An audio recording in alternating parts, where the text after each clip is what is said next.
Hello, everyone. Welcome to episode 335 of the Juicebox Podcast. Today's show is with Sarah.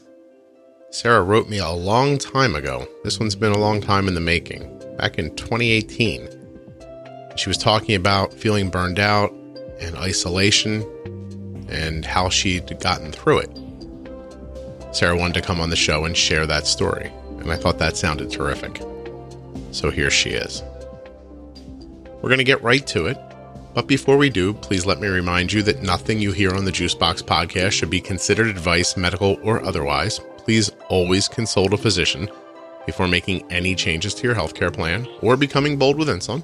And know that this episode of the podcast is sponsored by Touched by Type 1 and the Contour Next One blood glucose meter. You can find out more about the meter, including whether or not you're eligible for a free meter, right? At contournextone.com. And of course, everything happening with Touched by Type 1 starts at touchedbytype1.org. Please give them a look. All right. Here we go. This is Sarah.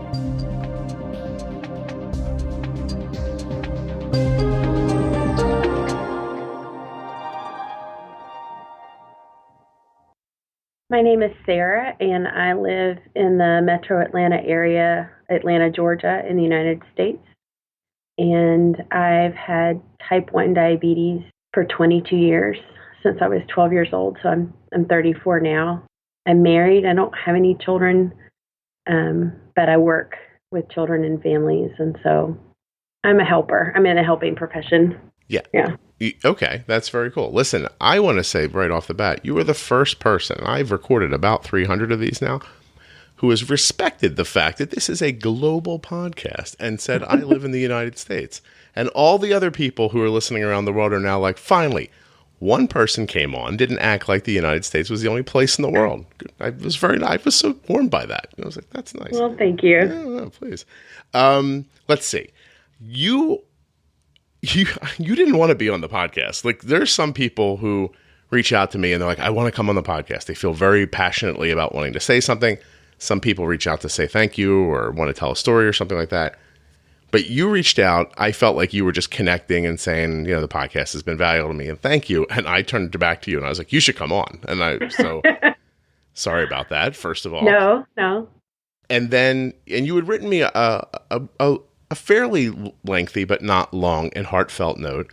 And then I responded back to you and you responded back to me again with more. And I was like, this woman's going to be fantastic on the podcast. She is not at a loss for what to say. And so I was like, this is great. I guess I want to dig in a little bit because you have a long life with diabetes and a lot's kind of happened to you throughout that time. All stuff that I think people are going to really resonate with. Why don't you tell me a little bit about the time you were diagnosed, although I always wonder that at this point, 20 some years later, do you remember much of it at all? I remember that it was in April. So my birthday was on the 14th. I got braces the 17th and 23rd. I was in the hospital. I remember that the previous fall, my mom had been, she was cautious for some reason. I don't remember what it was about, what she was observing about me that made her cautious. My grandmother, her mother had type 2 diabetes, and I remember that my mother had gotten my granny's glucometer and checked my blood sugar, and there was nothing to be alarmed about. But then that whole school year, there was this awareness in her that something was off. She would often ask me, I was losing weight, and historically I'd been an overweight child. And I was in 6th grade that year. She was asking me, she could see what I was eating at the dinner table. So she'd asked me several times if I was going to the bathroom and throwing up after a meal. And I wasn't.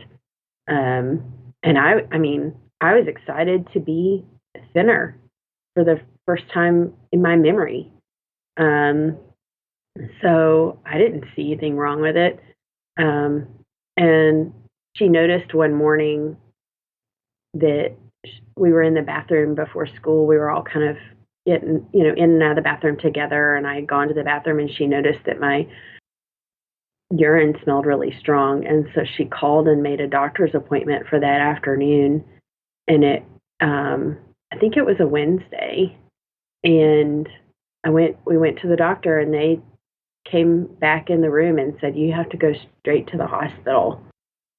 And so I had type 1. I think I was in the hospital 3 days. I remember that my parents were anxious that this was going to be a really big problem because I had always hated shots. So this was 97. Started with insulin injections and syringes. They told me in the hospital, you have to learn how to do this by yourself. We won't let you leave the hospital until you know how to do this by yourself. What they meant was you have to learn to give the injections by yourself, and you need to know the basics of how to calculate dosages by yourself. Right. And I did, they said I took to it like, okay, this is what I have to do, and that I did it. And I remember people being very affirming about that, and just kind of this, oh, wow, you're so young and you're doing so well, and you can do it, you can do it all by yourself. Wow. And the only incident in the hospital that was kind of infuriating was that I had a nurse that got frustrated at the slowness at which I was injecting. And he took the syringe out of my hand and just kind of stabbed my thigh, and it hurt. And my mom said, what are you doing? They told her she's got to learn how to do it by herself, and you did it exactly the way they told her not to do it. Well, you just need one bad apple, right? Like in any walk of life, it only takes one person to come through having a bad day or with a job they shouldn't have or something like that, and you're he may have just been having a bad day, And yeah, well, you were too. I don't know if you realize that, Sarah. See, isn't it nice of you to think of him? But you were having a bad day too. You were a young child who had just been diagnosed with diabetes in the hospital, trying to learn how to give herself injections. So yeah, I think as an adult, maybe he could have put his bad day aside and let you have yours. Yeah. That's it's interesting as I realize your mom is like the Sherlock Holmes of diabetes. She just literally sniffed it out. She's like, pee's weird. We got to go. And, but she was on you for a while, huh? She saw something. She wasn't sure quite what it was, but she was paying attention, figuring out what was going on, which is beautiful. Did she have prior experience with diabetes that made her think, or was the weight loss just so drastic it was hard not to wonder? Or do you think she was just hoping to get your diet from you? What do you think was happening there? I think it's kind of a combination of variables in that she was familiar with type 2 through her mother. Mm-hmm. Her first cousin was diagnosed with type 1 at about 12 years old, and the cousin is older than my mother. So she remembers observing things and hearing stories about Sandra's diagnosis when she was growing up. I think then, my mother's a very determined, inquisitive person. Even now, you say something to her about any number of topics, and she's going to go look it up on the internet. She's just that kind of person. And then she's going to come back and probably tell you a lot more stuff that you don't care to know. It's a little overwhelming at times. She's a little bit of a did you know? She's like, did you know that? Yeah. I read that. Sarah, did you know? Yes, Mom. I see we got that. Good thing we got you that computer. Yeah. So I think she's always had that kind of personality. And, there are instances where that really pays off. Mm-hmm. I have to know what this is. Yeah, by that point, my sister was born with some heart defects and had already had open heart surgery at 6. And then Jane was later diagnosed with dyslexia, and my mother's an educator. And so, there were already instances where I think she had learned how to be attentive and persistent in finding an answer. She's got other things going on in her life too. First of all, let's take a minute for your mom. We should pour one out for her. She's got a kid with diabetes, a kid born with a heart defect. She was probably like, whoa, my goodness, what if I just took these kids, I don't know, to the mall, and then I left them there, and then I'm back. I'll start over again. It's just very, listen, it's tough. And I was just going to say, you said you don't have children, but there's this thing that happens when you're building a family, and I'm sure you've had thoughts about this on your own too, but you picture what it's going to be like. And it's not just limited to building a family. It's your life and things and jobs and everything, love. And you think about this is what it's going to be. And then when it's not that, it really hits you hard sometimes. And you look across the street and there's two kids running around in the yard and they don't seem to have a care in the world. And you think, how did this happen to us? And right. It's overwhelming. And a person who pushes through that then is to be lauded, I think. Because there are plenty of people who run into roadblocks like that and run away. Your mom just doubled down. She's like, okay, we'll take care of it. And she did her best with it, which I think is all any of us can ask, to be perfectly honest. 20 some years ago, 12 years old, you're 90, you said it was like 97. Mm-hmm. Did anyone talk to you about technology back then? And if they did, what did that conversation sound like? No, I don't recall any conversation about technology. I think at the time, and granted, we were living in a town of about 20,000 people, 4 hours south of Atlanta. So there wasn't an endocrinologist in our town. Probably the first couple years of my life with diabetes, I just saw my family practitioner. Okay. And so technology was, graduating to insulin pens mm-hmm. and shorter needles. Isn't that funny? That was a big deal at some point, right? Yeah. Even once we started going to an endocrinologist in Atlanta, I don't really remember a pump being part of the conversation. I don't remember there being the qualifier of you have to meet certain goals in order to earn this pump. Right. But at the same time, I don't remember it being named as a possibility either. I don't remember us asking questions about it too much. I knew they existed. I knew that I thought that would be great if I could have one day. But but it wasn't something like nowadays where people are just like, I've had diabetes for 6 minutes.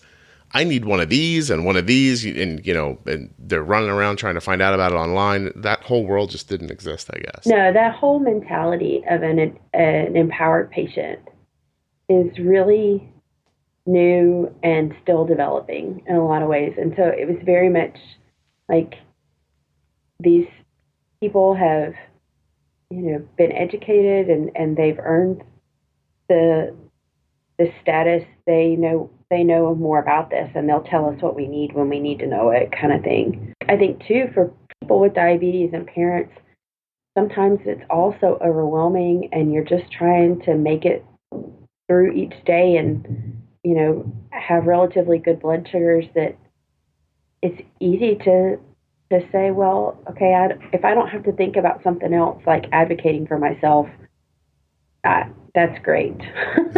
You said in your note that your mom had told you more recently that the doctor told her not to nag or push too hard, and that she she followed that advice. I was wondering, because you describe what I think of as a very what's the word I'm looking for? I've just lost an incredibly common word. Sarah, give me a second. Anyway, it's funny, in me explaining to you that I lost a common word, I realized the word I was looking for is common. So your mom used a very common parenting technique. She just told you, you're a great, princess is good. She's doing wonderful. Oh my God, you're young and you're doing this. She said all these uplifting things to you, but that doesn't necessarily make those things true. And if you're having feelings that don't match with what's being mirrored back to you by your parents, it's confusing, because you even mentioned earlier, she's telling you there's something wrong. really asking you weird questions, probably for a 12-year-old, like, are you vomiting after you eat? And think, like, I'm sure at 12 you would never considered that. And you're probably like, wait, what? And so you're over here on one side of the dinner table thinking, hey, it's finally my time. I'm eating the way I want. I'm getting the body I was hoping to have. She seems like there's something wrong. So you're in a happy place. She's in a concerned place. And now you switch roles after your diagnosis and you're in a concerned place and she's pretending we're all happy. And so I was wondering how that ends up impacting you over the years. Like, is it better to be starkly honest with children? And that's my parenting style. I mean, it's not like I don't say, horrible things to my kids. If I don't look at them and think, oh God, you're not very good at math. That's going to be a problem. I don't say stuff like to my daughter, like, you should marry up or we're going to have a problem here with you. Like, and I don't think that, but if I did think that, I'm saying I wouldn't be that honest. But I am honest with them. Like, if we sit and talk about diabetes or Arden's thyroid or something like that, she has a firm understanding of what's actually happening. I can still be supportive and positive without, like, blowing rainbows where they don't belong. So I was wondering how that all ended up working out for you. Well, I don't think that she was all happy or that there were rainbows or that I was being overly affirmed in some way. I think her tendency and actually what I felt like happened in a lot of ways was that she was checking in and in an overwhelming way that to a teenager felt like nagging. Like, are you doing what you're supposed to do? And I was not always that engaged. I mean, I hated those logbooks. I was notorious for not keeping a logbook and then, like, scurrying around to kind of, go back through the glucometer and plug in the last however many weeks worth of readings and kind of try to remember what I'd eaten and what I dosed and, redo the math. I think the encouragement from the doctor was, don't kind of step back and let her do it by herself. And yet that I don't think I had the words. I don't think I had the ability to really process, to kind of step back and look at it. But I think in hindsight, it felt more isolating. Like, I really have to do this all by myself and nobody's going to help me. Yeah, I think that's why this conversation is really important, Sarah, because I pretty truly believe that a lot of the intentions that people have had in the past around diabetes had the exact opposite impact that they were hoping. Or they thought so firmly about, like, what's about these numbers. That's the important part. And they didn't think about you as a person. And I mean, from, like, the doctor's point of view, because really think of what we're talking about here. Hey, you have diabetes. Hey, jab yourself with this. By the way, you might get dizzy sometimes. By the way, this might happen. These things are going to happen. All this stuff's going on. And here's a book to write your numbers down in. Can you be, like, more confused in your mind and to believe that a 12-year-old's going to be like, oh, a book to write my diabetes numbers down in? Thank you so much. Like who's going to care about that? That's why, one of the driving forces behind the podcast is me thinking, I don't want to do all this. I don't want to ask my daughter to do all this, not because I don't want to do something that will help her, but because it doesn't seem reasonable. Like, you expect me to do this for the rest of my life? I think the same way about carb counting. Like, when I see people with a scale, I'm like, what are you doing? Like, you have to figure this out. Like, if the scale helps you figure it out, that's all right. But, walk around with a scale for the rest of your life. Like, you need to find a livable way to live, to manage diabetes. Not just, you didn't lose the other parts of who you were because you have type 1, but they make it seem like it. Mm-hmm. Yeah. Yeah, so I think that the doctor's encouragement was, that this was mine. I had to learn how to live with it on my own terms.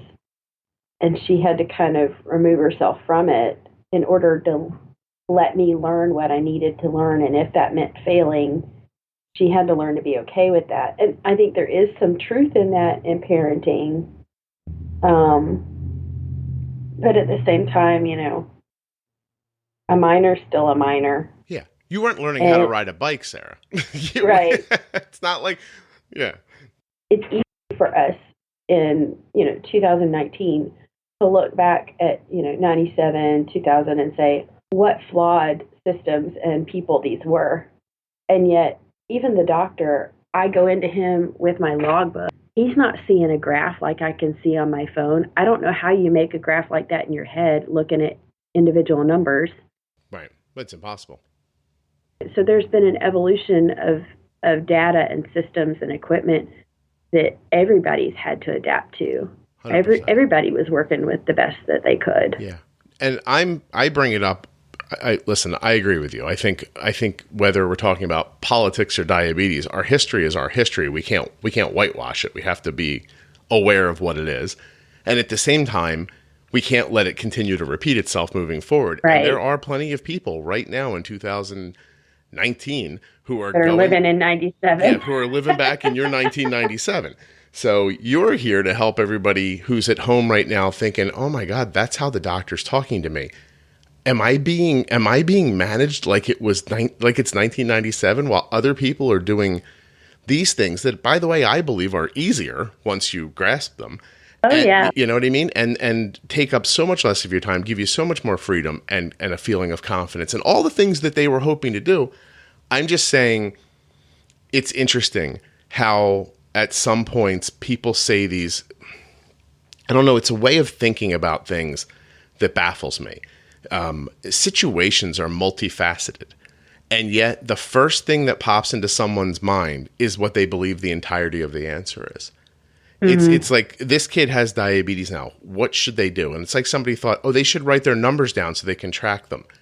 And then they stopped talking about it. Like that was the entirety of the answer.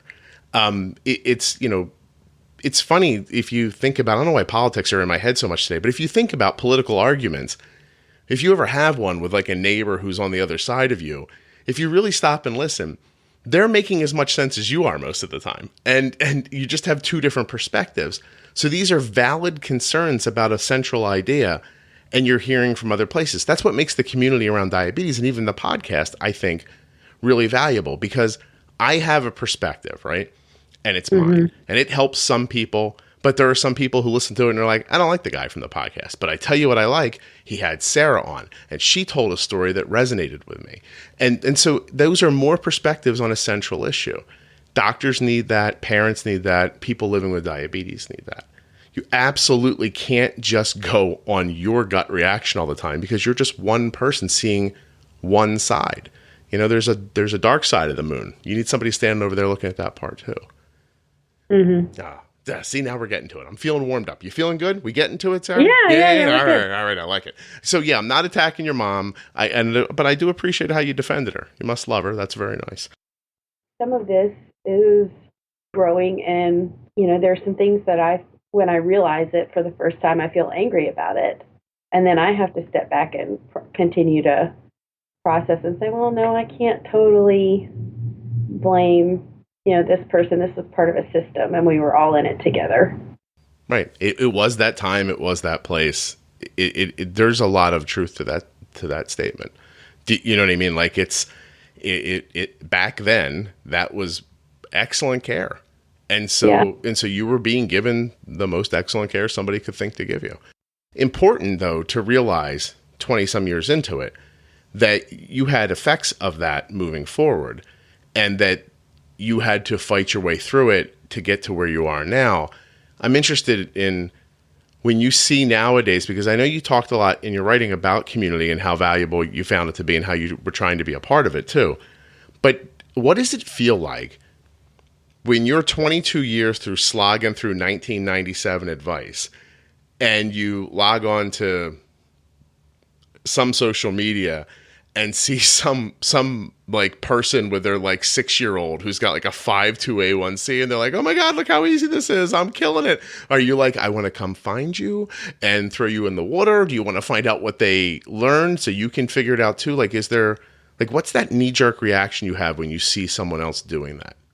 I'll admit, like, the written forms of social media, Facebook, the Beyond Type 1 or whatever the name is, community, I read it sometimes, and there are helpful bits here and there, but the thing that's been most helpful to me has been the podcast, and just kind of listening to different stories and piecing things together over time, because what works for one person may not work for me. I mean, especially, with the example of a parent managing their child's diabetes, I'm a lot bigger than their child is. There are a lot of things about my life that are very different variables.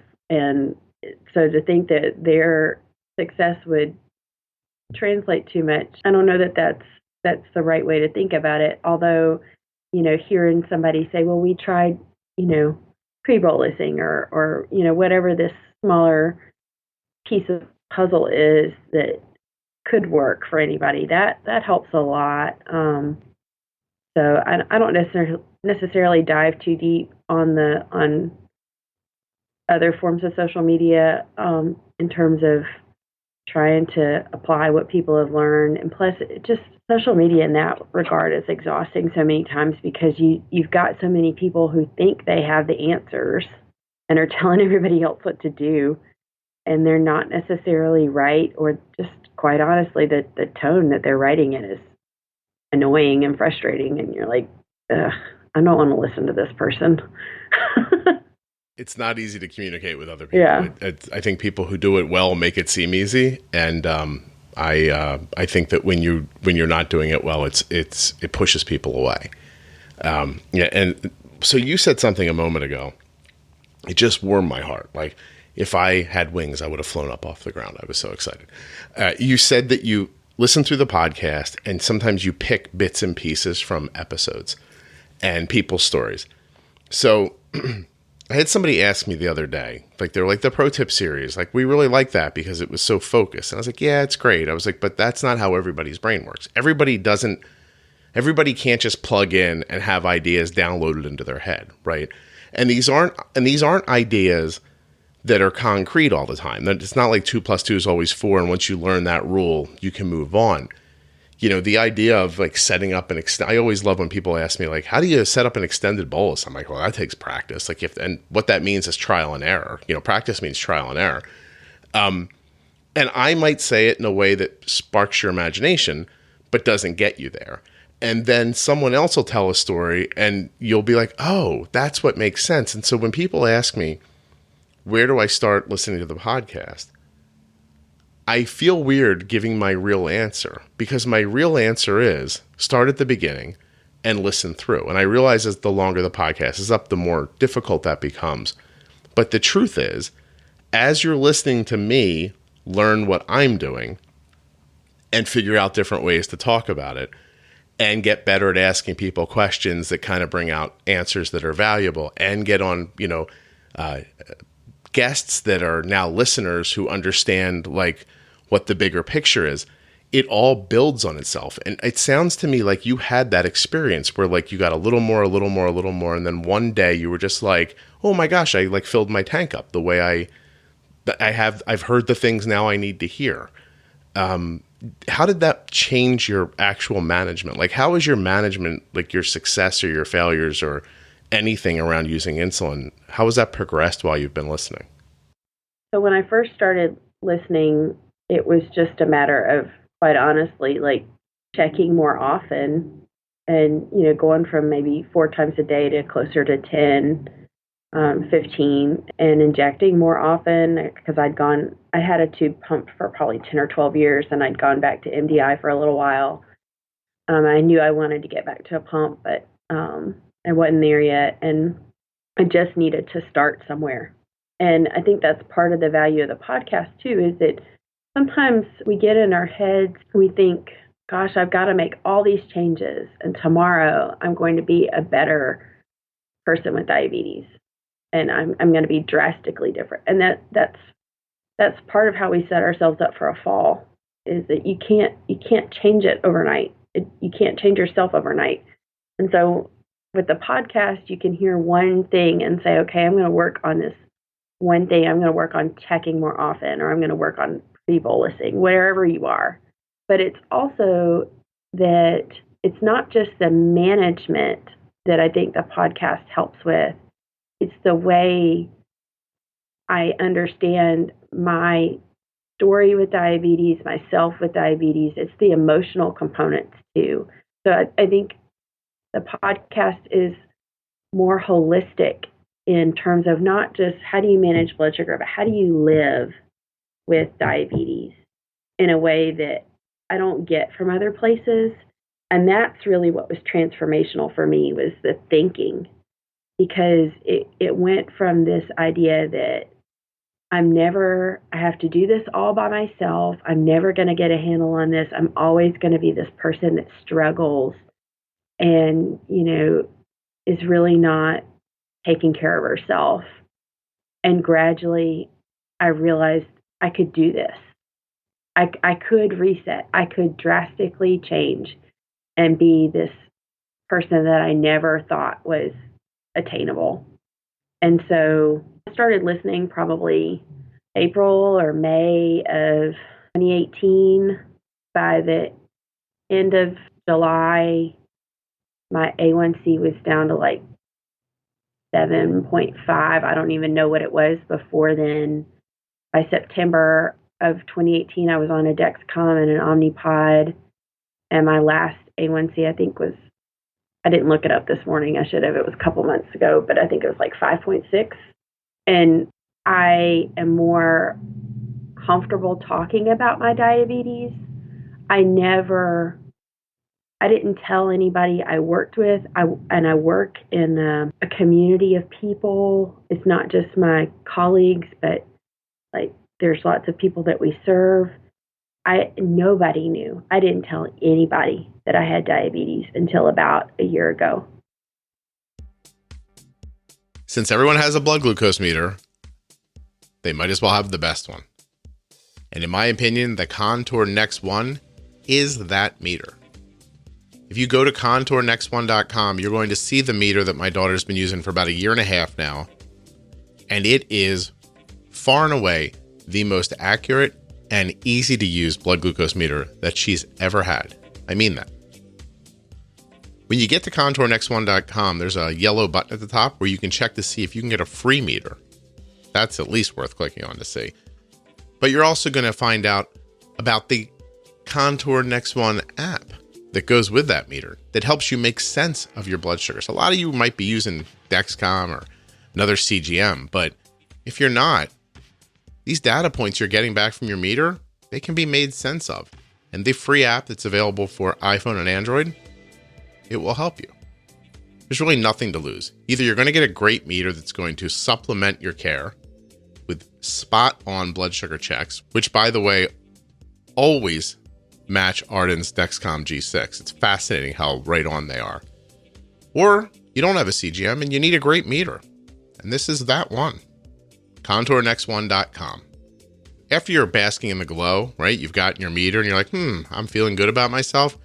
Roll on over to touchedbytype1.org and check out what they're doing for people living with type 1 diabetes. You're going to take your good feeling about your new meter and add it to your good feeling that Touched by Type 1 will bring. 2 good feelings are better than 1. So that's contournext1.com, touchedbytype1.org.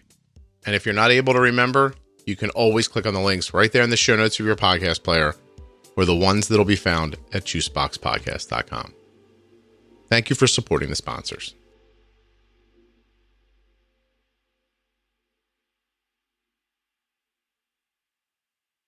I didn't tell anybody that I had diabetes until about a year ago. Did that make you feel like you were lying to them? In some ways. Yeah, I wasn't sure. But it was also that I just couldn't handle what I thought I would get from them. And I thought I would get judgment. I thought I would get people looking at my plate all the time, people checking up on me all the time, meaning well, but just in a way that I couldn't handle. Yeah. And so all those things have changed to where, part of my job occasionally includes some public speaking, and I have said publicly in some of those opportunities, I've talked about my diabetes, and that never would have happened before. Good for you. And even my mom has said, I'm really surprised that you chose these devices that you have, because for so long you didn't want anybody to know, and now you just wear them on your arm and it's so visible and like you're just out there. And I said, yeah, I don't, this is just, it's different now. I see myself differently. And I think I'm less, part of my struggle with diabetes, I think is connected with my personality and this desire to be perfect. Even outside my diabetes, I have a hard time asking for help. I have this, sometimes, my worst, I get myself into a hole because I think I have to do something by myself. And so I'm always learning in different ways, in different areas of my life, how untrue that is. It happens to so many people, right? Like what is that saying? The enemy of good is great or something like that. Like the idea that if it can't be perfect, I don't do it. Mm-hmm. And therefore, and on top of that, you have, I can't help. I can't ask anybody for help. You've come a really long way. I want you to know, Sarah, genuinely, because you're from the South, I almost cried just now. And there's a connection there that you won't get for a second, but okay. I speak so quickly, and people from the South sometimes speak really measuredly. So there's nowhere for me to jump in, because if I jump in with a small thought, I throw you off. So I've learned, when I'm interviewing people from the South, I hold all my questions till the end. And some people are probably like, yes, idiot, that's right, do that. And some people are like, no, I like the back and forth of the podcast. So anyway, the point is that I was sort of forced to just let you talk and not interject when I had thoughts that I was trying to, that I wanted to bring up. The reason I do that, by the way, for people listening, is because I have like the memory of a flea. And so now all the things that I was thinking while Sarah was talking are gone out of my head. So you're never going to know any of them. But the point is that sitting and listening to you, you came the closest of anybody ever to making me cry just now. So, but just in happiness for you, you described an amazing transformation in an incredibly short amount of time. It must have been mind-blowing to you that any of these changes happened in your life. And did they come with great work, or did they just, for the lack of a better term, did they just happen over time? I think they really, I won't say it's not without great work, mm-hmm. but it feels more gradual over time. And I think the greater work, there was this effort in being more committed and taking the time just to do the daily stuff. But I think once I had in my mind, this is what I'm going to do, I'm going to reset, that was not so hard as just in every facet of my life, reminding myself that it's okay to, I think because I'm in a helping profession, there is this temptation sometimes to think that I have to wait until other people have gotten what they need, or that I don't have time to take care of myself. And that's a lie. Like that is just the worst thing you could tell yourself. And so as different opportunities come up, or thinking through things, and not saying I'm not saying I can't do this because I have diabetes. I'm saying learning to tell myself, and even tell other people, even if I don't mention diabetes, I can't do this because I deserve to be put first. And I refuse to backtrack. I refuse to go back to where I was. Good for you. It's incredibly important to be able to say no with confidence and not apologize for it. Yeah. You don't have to apologize for saying, I can't do that, or I don't want to. You can't take on the perceived bad feelings of another person, which, by the way, you might be wrong about to begin with. It's very true. Right? You're now defending their feelings that you don't even know if they have or not, and in the process, making yourself feel terrible.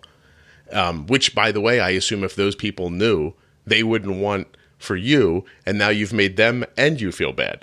It's right. I think what I found is that people are much more, they're much less judgmental than I give them credit for oftentimes. Yeah, you know how I put it to my children when they were growing up? No one cares about you. But I meant it in a nice way. Like What I meant was like, so I don't know if I've ever told this. It's a very simple story, but my son's, I don't know, 12, 13, 14 years old. And we're off in some town, an hour away, and he's playing baseball. And it's over. And he's like, I'm hungry. And I was like, well, you're in luck because we're one town away from where Kevin Smith's comic book store is, a place that I had visited a lot when I was younger. And I knew of this diner right up the street. So we drove into the next town. I took him to this diner. Now it's this older diner, and it had some tables right in the middle. So if you can try to imagine a small space with tables all out on the perimeter of 3 walls, and then one table in the middle of them.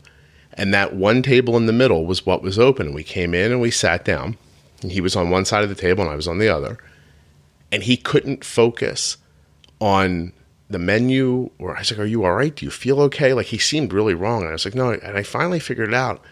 He did not like that we were the center of attention in his mind, that everyone could see him. There was no wall to hide against. Do you know what I mean? Like, you couldn't put your back to something and be facing people to see what they were thinking of you. And that's the day I told him, Cole, these people are here eating. They don't care about you. I was like, and if they're judging you for some reason, that's meaningless to you. First of all, you'll never see them again. Secondly, their opinion doesn't affect you. It doesn't impact you. They can't change your life. And the only power they have is if you let them have it right now. And the oddity, of course, is if you let them have that power, they'll never know. Because it's not like you're going to stand up and walk over to them and go, hey, I just want you to know your judgmental looks are hurting me. It's you're not, like you're not going to tell them that. So this is all pretend. None of this exists. Everything you feel isn't real right now. Now, that doesn't stop the fact that you're feeling it. And how do we get past that?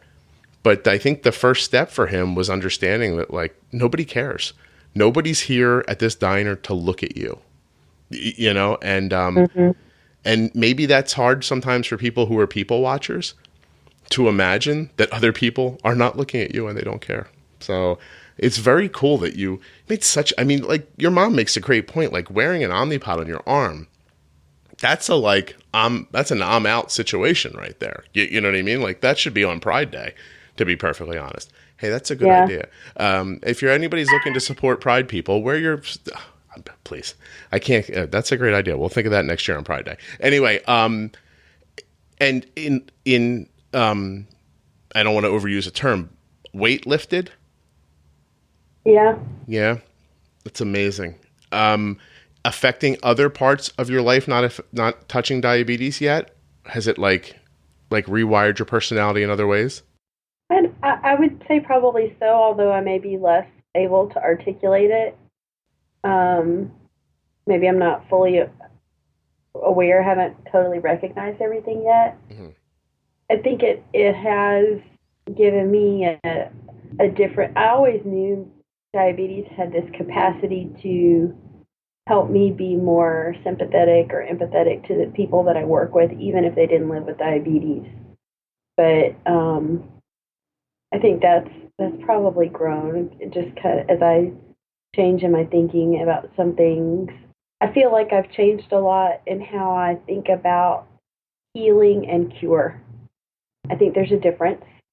And I think our culture largely wants cures. Whether or not we realize it, I think a lot of what we say when we want a cure for something is that we want it to go away and we want it to be like it never existed, like it never happened.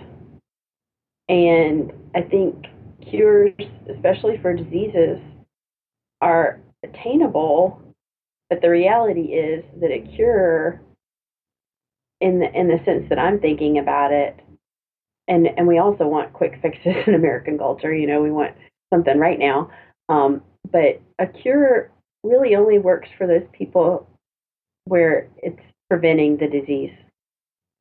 Because if a cure comes about for diabetes and something's able to make my pancreas start working and producing insulin again, it's not going to change the fact that I once had diabetes, and that's part of my story, and that experience changed who I was, and I learned something from it. And I don't know that I want that story to go away. So I would say I've experienced healing and even something pretty miraculous with, all the things that have happened over the last year to 18 months with Dexcom and Omnipod and those tools that are available to us now. And if I'm sure there are ways in which my life with diabetes will improve in ways I can't yet imagine. But if it doesn't, this is enough. Like, the healing I've experienced in the last year is enough. That's wonderful. Yeah, that's so nice. And it makes my joke seem like ill-timed now, because I was going to say... You can say whatever you want. I was going to say, anybody who's seen the Avengers movies, what Sarah's talking about is, she's, it's a snap. She's talking about, people are looking for Thanos to, show up and be like, no more diabetes. It's over, And if you didn't see those movies, just nod along with me, Sarah, and I'll keep going. I'll pull it all together for you right now. Don't worry. But yeah, you just said something that was incredibly impactful, which is this process is who I am. If you take this all away, then I'm a shell, right? You can't take these experiences away, and it's important to embrace them as much as you possibly can too, because, I said it in, simpler terms, but having diabetes makes you more aware of your health. Some of the healthiest people I know have type 1 diabetes because they're so incredibly aware of their bodies. And, and some of the most thoughtful people I know have been through struggles. Not just diabetes, but other things. It gives you perspective. It's all perspective. Your goal at the end of life should be to have gathered up as much perspective as you possibly can get. Because otherwise, what are you? You're this just one-dimensional thinking thing that, is wandering around saying the stuff your parents told you when you were 15. That's not life. You have to run forward and see what it is you can find out about other people and the world and culture and heartache and pain. All that has to be a part of your tapestry, I guess. You want to, you want to get as far as you can get, taking in as much as you can take in. And then that's that, because we're all going to go at the end. And if you're looking to just put blinders on and pretend nothing else exists, I don't think that's particularly healthy. It's so funny. You're describing a metamorphosis for finding a podcast, which is throwing me a little bit, if I'm being honest. If you stop... You're working miracles, Scott. Well, Jesus, Sarah, it took me 47 minutes to get you to say it. Next time, could you get to it quicker, please? I saved your... No, I'm just joking. What I'm talking about here is that, in sincerity, is I wrote a blog for a really long time. And when I saw that blogging was sort of going away and people weren't really thrilled about, reading as much as they had been, I was concerned because I used to think, hey, this blog, it helps people. I get a note once in a while, hey, thanks for sharing your blah, blah, blah. It helped me. But they were very still surfacey notes like that. I'm sure it was important in their life, but it was, it was oh, I didn't know about this thing for the, for my pump or something like that. Or I appreciate knowing about the, the insulin pricing thing. And as I saw it going away, I panicked. I went to my wife and I was like, this thing that I know is helping people, I think nobody's going to read anymore. I'm I think BuzzFeed's going to literally kill my ability to help people with diabetes. And then of all the weird, ironic stuff, something Katie Couric said to me, because I got to be on her show, because I wrote a book about parenting, because I wrote an inset for a person's diabetes book the year before, because all those things happen, and I got to go do an interview. And when that interview was over, all she did was grab me and say, hey, you're very good at this. And I didn't know what she was talking about. I genuinely had no idea what she was saying. I was walking off stage.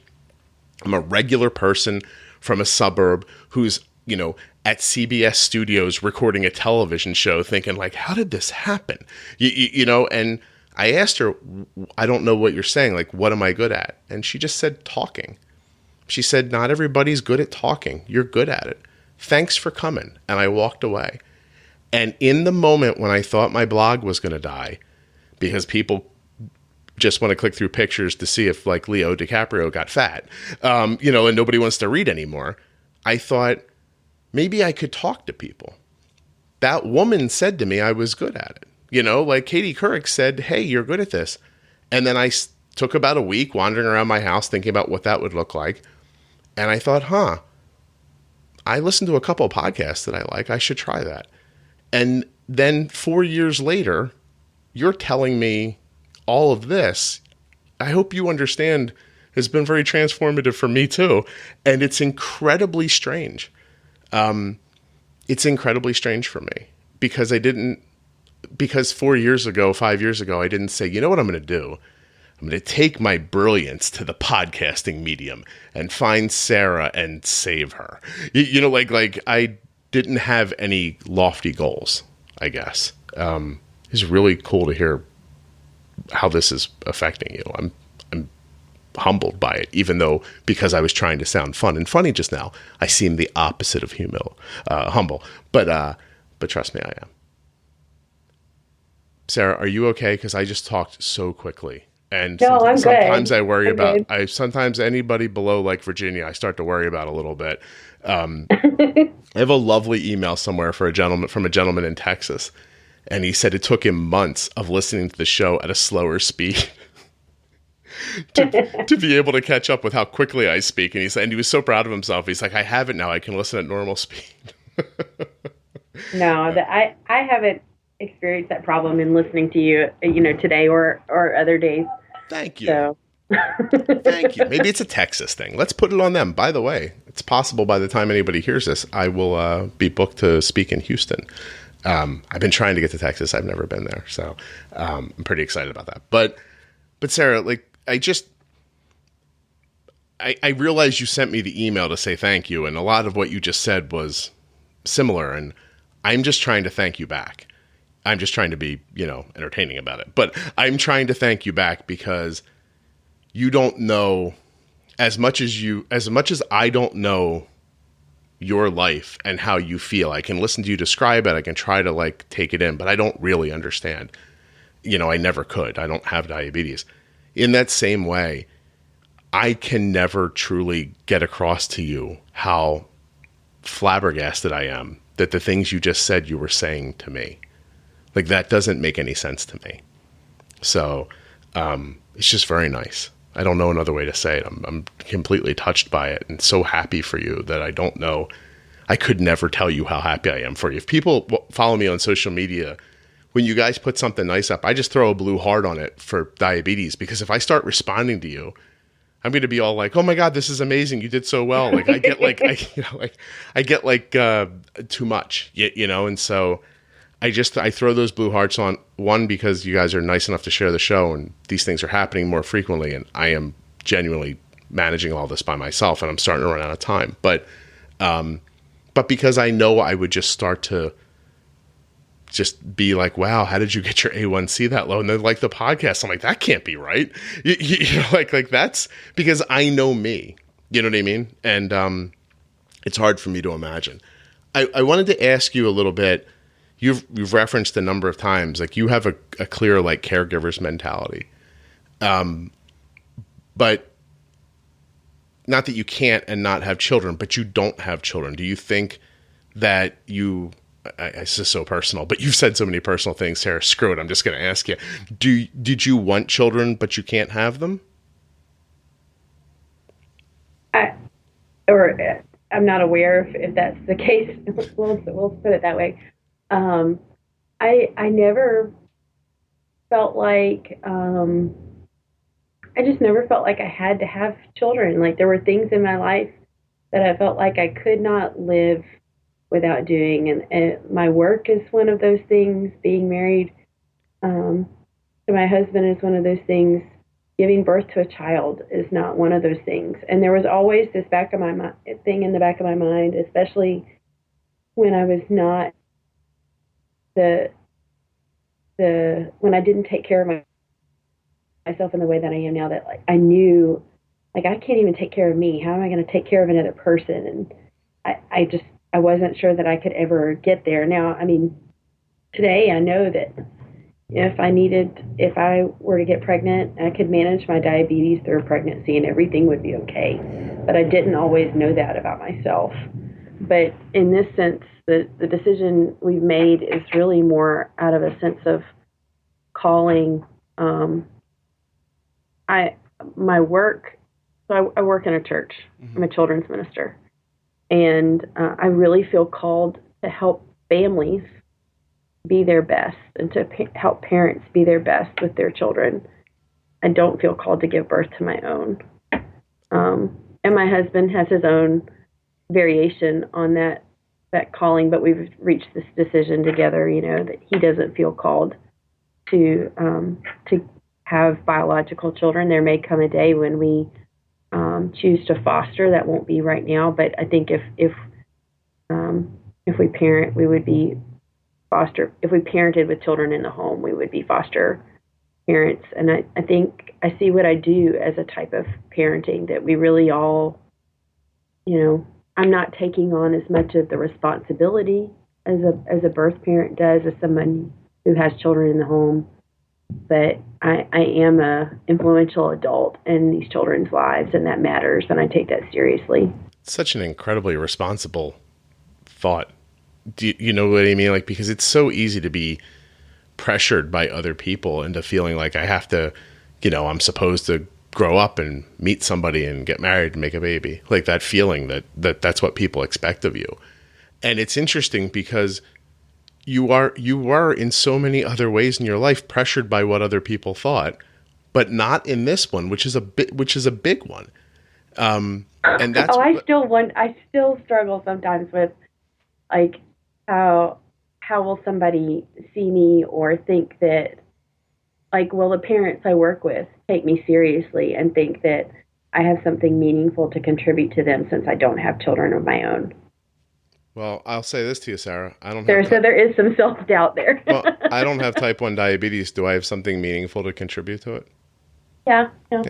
You do too, So, again, that's a different perspective. I tell people all the time here, like I can be dispassionate about it because I don't have it, because all the things that you've described today don't affect me because I don't have diabetes. So I get to think about I can think about the nuts and bolts idea without being clouded by, things as serious as worrying about making my blood sugar low, or if somebody will see me inject in public. I was able to, at some point, look at my daughter and say, I think it makes most sense for her psychological well-being if we give her insulin wherever we are and don't run to a bathroom and hide or feel like hiding is what's necessary.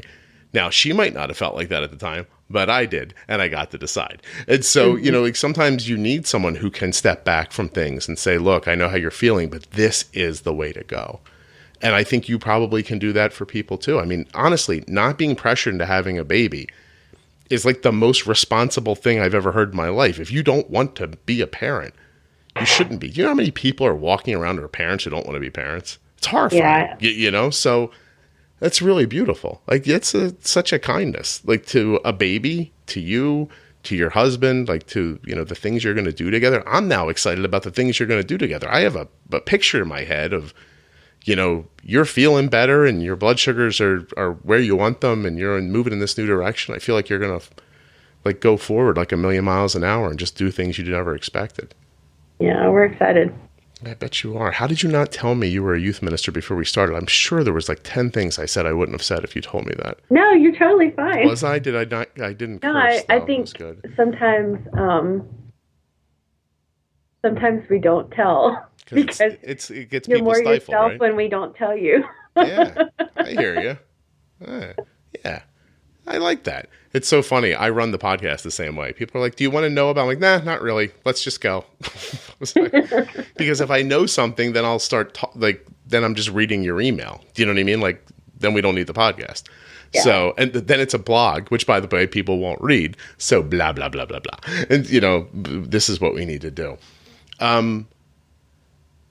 So Sarah, you've helped a lot of people today. You don't realize that. And it wasn't really today because this will come out like 4 months from now. And you'll be like, I didn't even remember doing this anymore.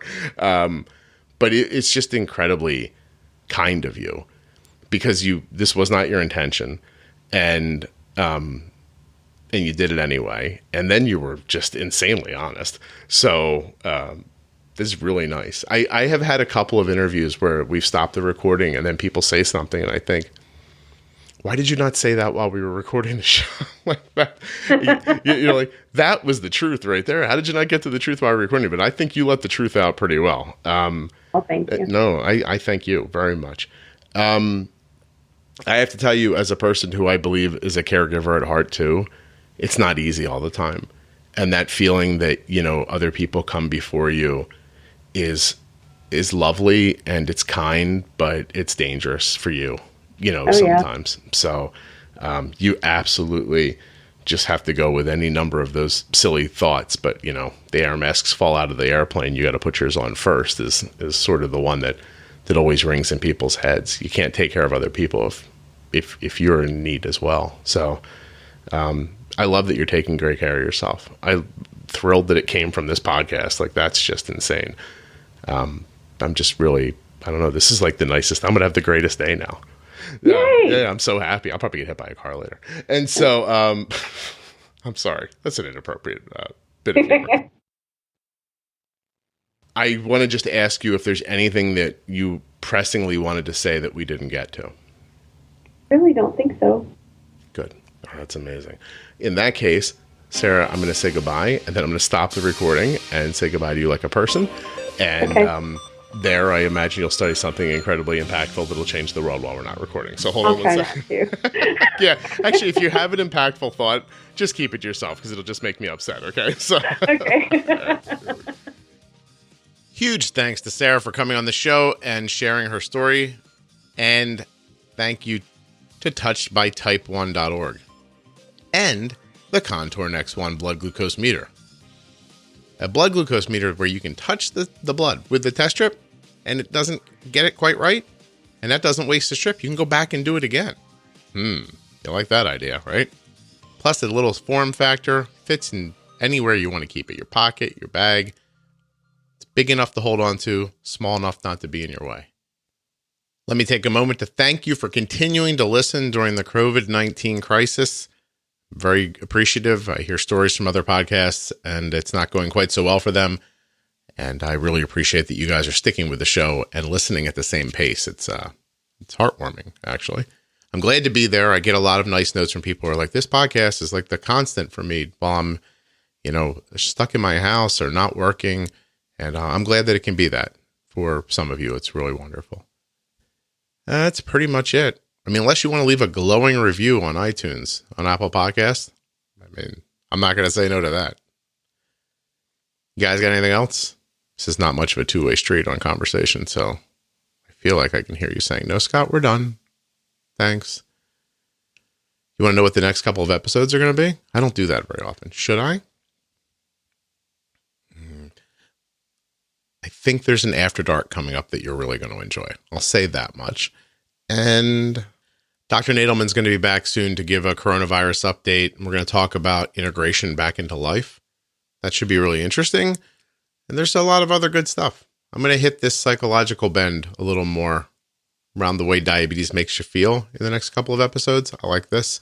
Make a little theme week. But that would be weird if I made a theme week. That does not seem like something I would do. I wish you would just forget I even said that. Thanks so much for listening.